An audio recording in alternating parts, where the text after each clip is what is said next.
صباح بخير گهدار و تماشاوان رادیو بیر اف ام همی کسین کو برنامه کلاوا صبحی با کی زندی دبهیزن هر وسا دشوبین دریا و شنا زندیره لگلو بردام دکن خلق خویا برنامه بشه خویا هفدتنی روژا چرشمه کو گردای چروکا سرکفتیانم بورا پاروت کن میروج بحثا احمد حسن بکن کو خلق باشار قامش لایشت 2015 ولا المانیا ادمینه هم من ده وزارت کار درویا آلمانیا ایده کارگریه دست بگن خدا نهاجی دواره بنگه ده یانجو کارمندگی بنگه کو سیمین بنگین مزن لألمانیا ایلی کاردگه ام باور ازمونه احمد ناصف کن کدر تلفونی را دیمیوان ما بس صبات بخیر روز باش صبح واجی بخیر سلام ریج بویو گلک سپاس روز باش ورجی جبو بهتر گودار و تماشاوان و ناصف کن هنک احمد ونجو خواب ده ناس کرن بله از احمد الحسن از جگون دوار باجار قامشلو مال القامشلو مظن بوما جگون دکی نابینا که بلیجا القامشلو مزاروکتیا خو حامد درباس کریا از هو 4 سالی من هاکیش 2015 ول المانیا ما بله من وقت هر کسی که زمان بداوی الفيدري بری ویجی السوري من جيولوجيا طفن لما بداوي نكرج بوي مسألة شهر 2013 من خناخ الويدي سكنان 2015 ألمانيا بوم من أصل زمان حتى تسي اينس يعني أصلا يا هري بوي يا باشا يركوش بوي ترباتي زانكو ببي من بداوي كرد طيويرة از الوزارة درف 2017 بو وزارة درف يا بافاريا بو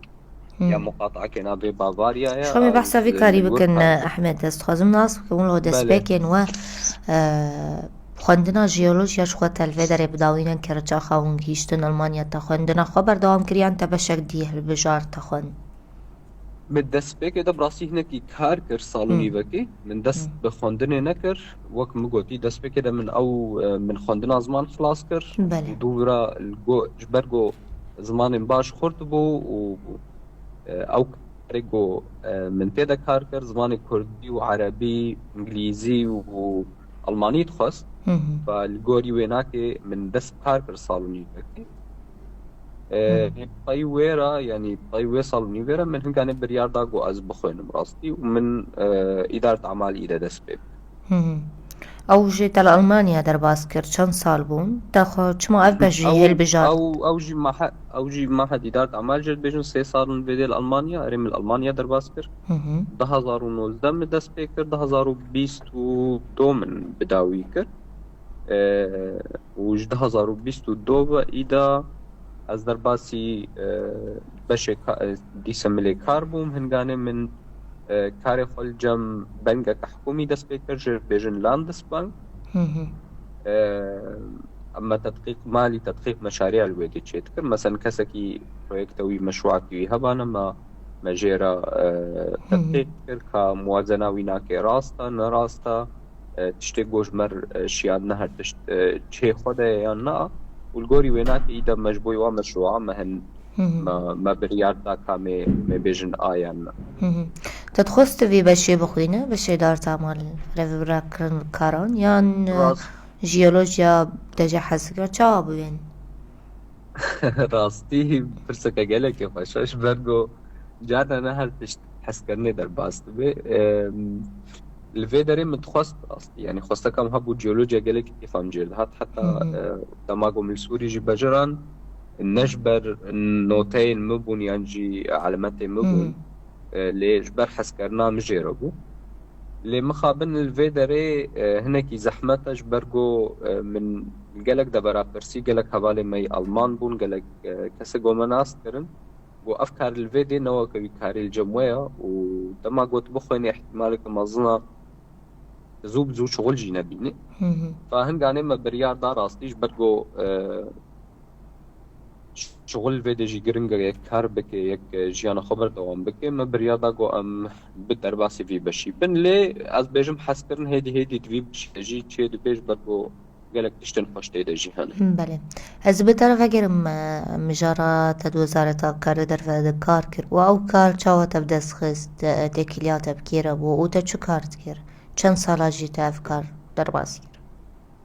بله تکلیا من راستی يعني ابجي وقت نامه که جوی کسی الفيدر تکلیا منش بركو كسي المان رزيده هبو ود اورجانيزاسيون وادا مهنه کی کار کر افکاری هانا که بدست مکر يعني وقوتي وانا که ناوی مكتي راح كر حتى جو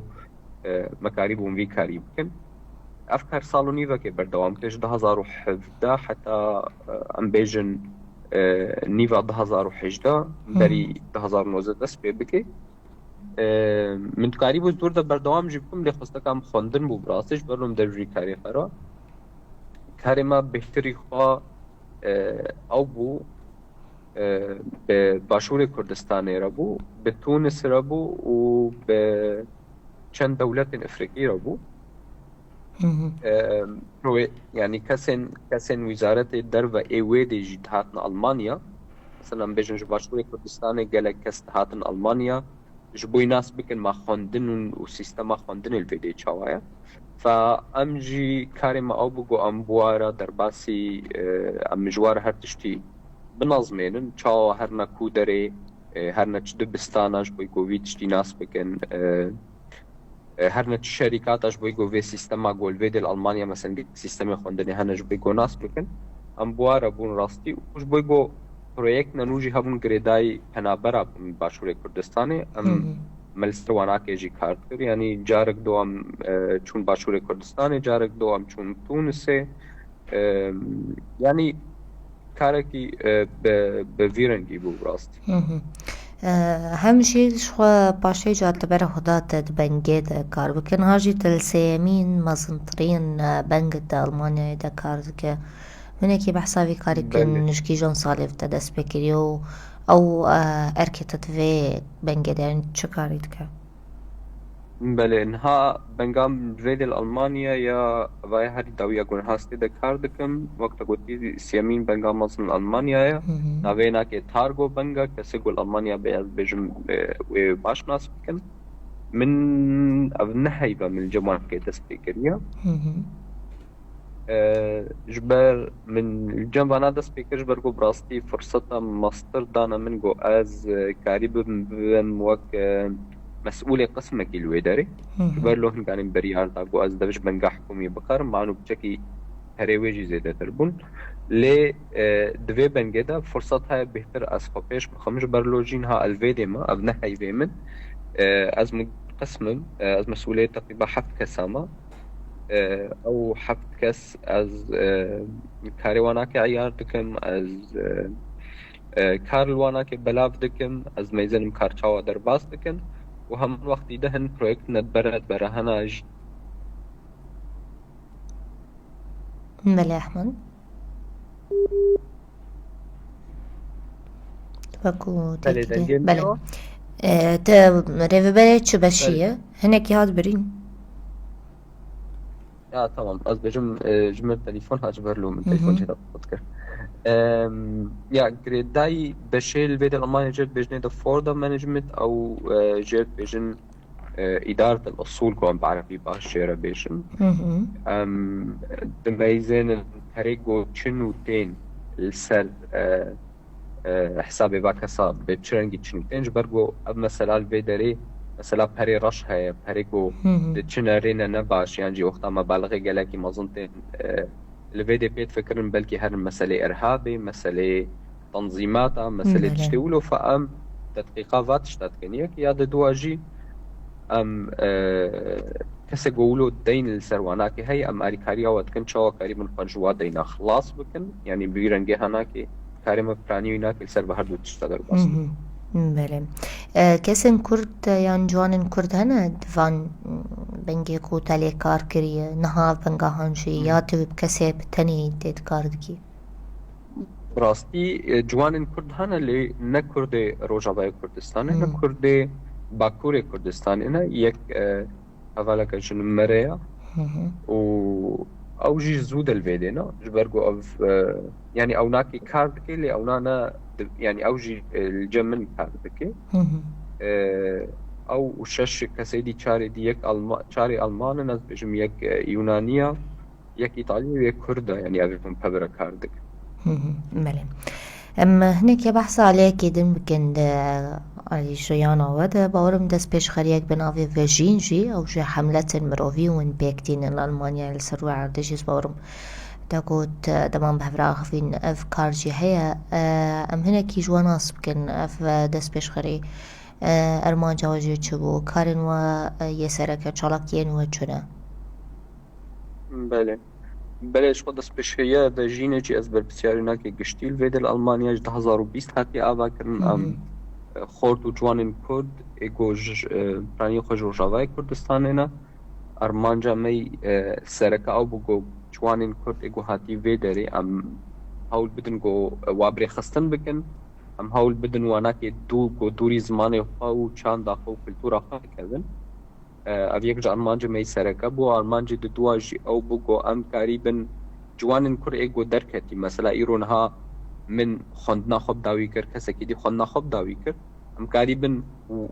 بجوانین روجاوای کردستان رجی تکلیه بکن ایگو همان باش خوندی گو ام قریبا خبرات تبادل خبرات چه بکن یعنی ام نو هفده اریکاریا هف مجال خوده ابيجي يك جوا ارمانجن سركه فيجيني وهن ارمانجي دي هنا كريداي ما فنجني كريداي خزاي جي ام هيدي هيدي سروانا كارتن دبردجي مثلا اريكاري مثلا قالك حملات يعني قالك روشن زحمت بسر ملاطي مدى درباس ولا ام تشبح عرض هجي بكن ام تشبح سا تداويدا وقتاقو كسي مي شهباي بري خدانا جزيرة يعني دوارا وشوينو دجي من ما قالك چالكي بيكانين او چالكي جي ما بكسنا سر سوشيال ميديا جي قالك ناس كري بنيك جوانا كي نجدوان مثلا ام بحثي بكن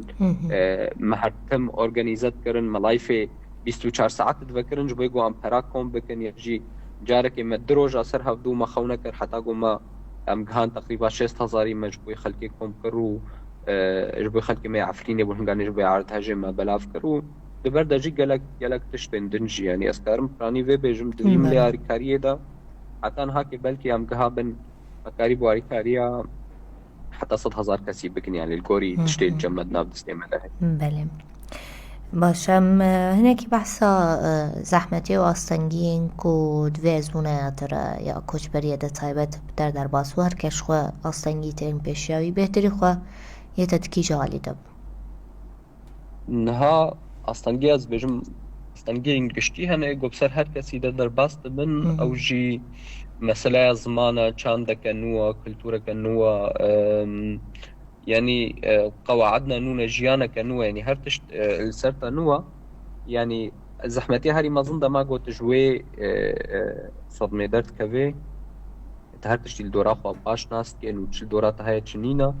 وتكاري هيدي بجا فهم بكي بجيان فيدي تشاو در باست او زحمتي هاري ما ظن يعني الزمان بقرا حتى قلت تشاندو كلتورا وانا كي فهم بكي ودورت يا هري ما ظن زحمتي جهان وقتا جو كسك نبي ريب دي بشياتا براسي الفيدري يعني قلت بتاني بي نهم ام بحثا ميناك تركا بكن الفيدي ترك تماتنا فيدري بيكون قلك ترك عن الفيدي اري كاريا واتكن يعني هر تشتيتكن اش بيقو قريبا افكسي قونو هاتن جهكي خل فرب بيني لي اما تمام هاتن ام حمب هفرا هاتن فاو كسي قلك نبون قورو يبدنا بشياما نها ايرو كسكي دي وري كورد بلكي جير حسان تربي جبرگو ام گلک البيد لا امجي ميكاري بناري كارياوي بكنت لدسبيكي دنولو ودسبيكي دا قوت الدنگيكي كرت كربانات تشكيفا دفري فزحمتي افون جبرگو تدوري چاندا خود كتبوي وتدوري يعني زمانك نوع وچاندا نوع البيدري اف زحمتي هري زيدن براستي البيدري قوانين حتى فهمت يعني اف تشتي جو هركس تيتا درباست هناك بيشم اگر شیرتك دعوت پیشکشی جانن کرده بکن دیچ شیرتی پیشکشی وابک يعني شيرتا جو از بيجم هر کس جيل هر کس يتكل فيدري او جو يك بري هر في فيري زمان ببي زمان بري هر تشتي زماني جهه جو تيدا يك ياد الدوا از بيجم جوان هاي كرد ايگو تنبيدي بتايبت خوون دانا كن يعني اف gelekî giring e ji ber ku gelek tişt li vir hene jî yek pê winda dibe yek di jiyana xwe jî winda dike ez pêvî me ciwanên Kurd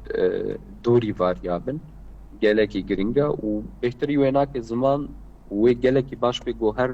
ciwanekî got rewşa wî baş bê xwendina xwe li vir berdewam bike yani hewl bide mesela li vê de معاهد هنه gelek yani tedrîb mehanî hene kesê got berî nexwin dibêjî karê li vê de tedrîbata ji xwe çê bike jiyana xwe berdewam bike em behsa kesên ciwan dikin ha kesê bi emir mezin ew çekî zehmeta lê ji bo kesên ciwan taybet ziman ya herî giring e û pey wê re tûrê riyên şaş bikevin ya sisiya jî gokarî bin xwendina xwe yan jî tedrîbekê li vê de berdewam bikin pê jiyaneka durist li vê de ava بله gelek spas ji bo poşdariya ji bo bernameya me li dawiye dixwaze tiştekî bibêje yan zêde bike fermo بله ez dixwazim destpêkê dest siyawa bikim carkedî ji bo vê hevdîtinê ya di duwa silavê xwe ji bo hemû kesê Rûnavayê Kurdistanê jî rêkim hêviya jiyaneka xweş ji bo we û ji bo miletên min wê de di rojê werê de jiyaneka serkeftî jiyaneka azad derbas bike û em jî karîbin we kesek gul derve dimînin erîkar bin got ware got ew jiyana got dixwazin bikin dem hemû destê xwe bixine destê hev de û ji kesê me ciwanên vî gol li vir jî dimînin li Ewropayê giştî ez pêvî me her kes zimanê xwe Kurdî çanda xwe Kurdî di malbata xwe de û li cem xwe biparêzê û jiyaneka Kurd û Kurdistanê li vê de jî derbas bike zêdetirî wêna serkeftinê ji were jî bûye rêfim dixwazim û ji karê were û ji te re jî bi taybet mamoste gelekî spas bimînit nav xêr û xweşiyê dem jî kêfxweş dibin bibîstina çîrokê di helbet guhdar û bînerên me piştî vê navbera Kurd berdewamin leke